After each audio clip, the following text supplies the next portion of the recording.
Hi there, I'm Jacob. All month long, we've been talking about love. Love is showing others how much they matter to you. But how do you show others how much they matter to you? That, my friends, is a mystery. That sounded scary. But mysteries don't have to be scary. Some of my favorite books are mysteries. They can get really tense and stressful, but there's always that moment in the end when the detective solves the case. You will find the guilty party hiding out in the school. What school, you might ask? Elementary, my dear Watson. I searched all over the neighborhood, Mrs. Jenkins, but I couldn't find your missing parakeet. My bet is he's been in his cage all along, or my name isn't Wikipedia Jones. The item used to chase Madame Lafarge away was none other than the spatula. All that's fine for a book, but it's a little different when you have a mystery in real life. In today's story, we'll hear about Abraham and Sarah and how God told them to leave home. Where would they go? Well, that, my friends, would be a little mystery. Ooh. Too close. Okay. All right. I'll see you guys in a few. The Bible. It's 66 books of history, stories, letters, and poetry that fit together to form God's one big story. The epic adventure of how He created us and loves us so much that He made a way to rescue us. As we travel through the Bible, from Genesis to Revelation, we discover people who met God and found their lives changed forever. Now, for an amazing story, inspired by the book of Genesis, chapters 12 and 15. When Adam and Eve turned away from God and broke the loving rule God had given them, sin had entered the world. People no longer had a perfect relationship with God or each other. I wish you weren't my brother. Their family grew. Tribes and cities began to fill the earth, but almost no one followed God. People looked out for themselves instead of each other. During this time, though, one man did walk faithfully with God. Noah. Yes, God? People have filled the earth with their harmful acts. I'm going to put an end to it. God instructed Noah to build a huge boat. I'm going to bring a flood on this earth, but I'm going to make my covenant with you. God told Noah to bring his family and 2 of each animal aboard the boat so that they would be saved. Then, rains came and washed over the earth for 40 days. And when the waters finally receded and new life began to grow again, Noah and his family returned to dry ground. Thank you, Lord. Then, God set a rainbow in the sky and promised to never again flood the earth. Noah's family grew, and once more people began to fill the earth. Few of them listened to God, though. They had no room for God's love in their hearts, wishing only to put themselves first. In the midst of all this, God still had a plan to show deep, deep love to people. He chose a man named Abram who lived in the land of Haran with his wife, Sarai. Abram. Who is it? It must have been a surprise for Abram to discover that the God of the entire universe wanted to speak with him. But Abram couldn't deny the compelling, loving voice that called him. Go from your country, your people, and your father's family. Go to the land I will show you. But I'm 75 years old. Why would I leave everything that I know? I will make you a great nation, and I will bless you.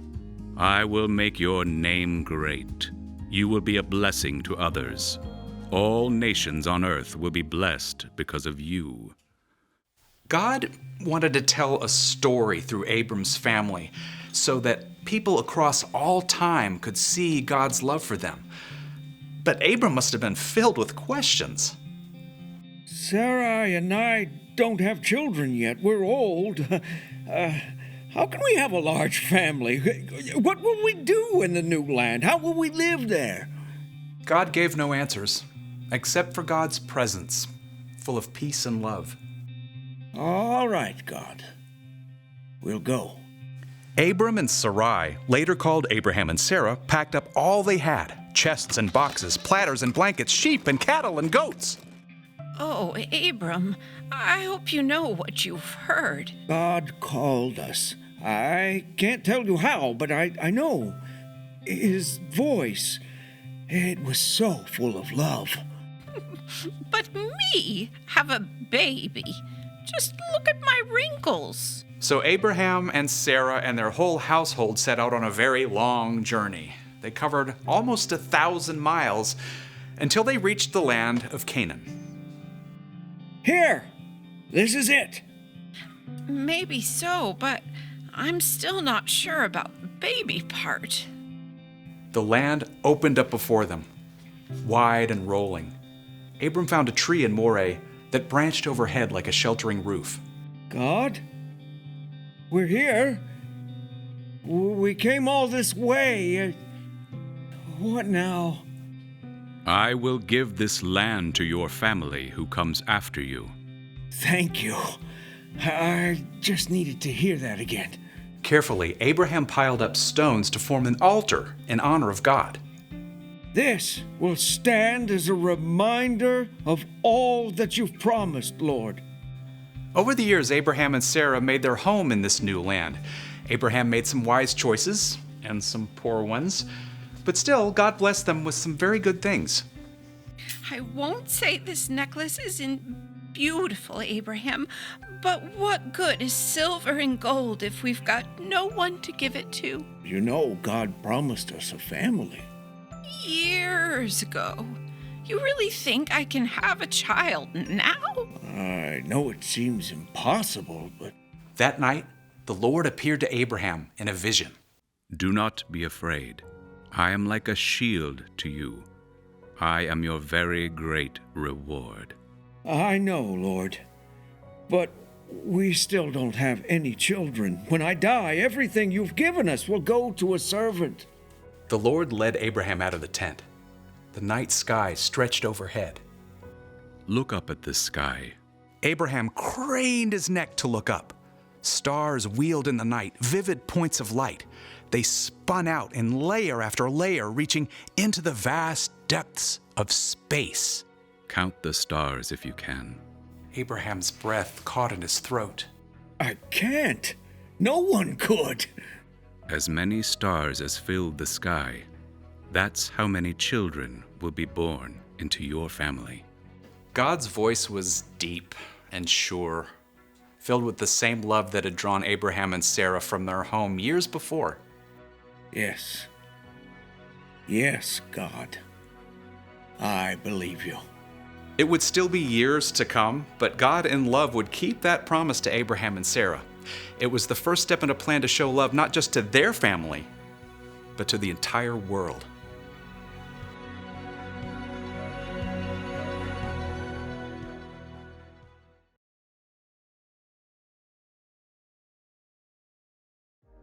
Abraham's life was full of mysteries, but he didn't let that bother him. God told Abraham to leave home, and Abraham went, even though he didn't know what God had in store. God promised Abraham the whole world would be blessed because of his family, and Abraham trusted God, even though he didn't know for sure if the promise would come true. For us living today, God's promise to Abraham is no mystery. We know that it came true because thousands of years after Abraham, one of his family members was born in the town of Bethlehem. Jesus. God always had a plan to show love to the world by sending Jesus. You know what that means? It means God still has a plan to show love to the world. God has a plan to make things right. That's true no matter what's going on in your life or in the world. And you can be a part of that plan by trusting God and sharing God's love with others. You can help solve the case. If you suspect a person needs something, offer to help them. When a neighbor's in need, you can get to work. If someone is in danger, speak up and be on their side. The one thing to remember today is this: God has a plan to show love to the world. It's no mystery. You can trust God no matter what. Well, that's all I have for you this month. We'll be back next month with something brand new. You want to know what it is? Shh. Sorry. It's a mystery. See you next time.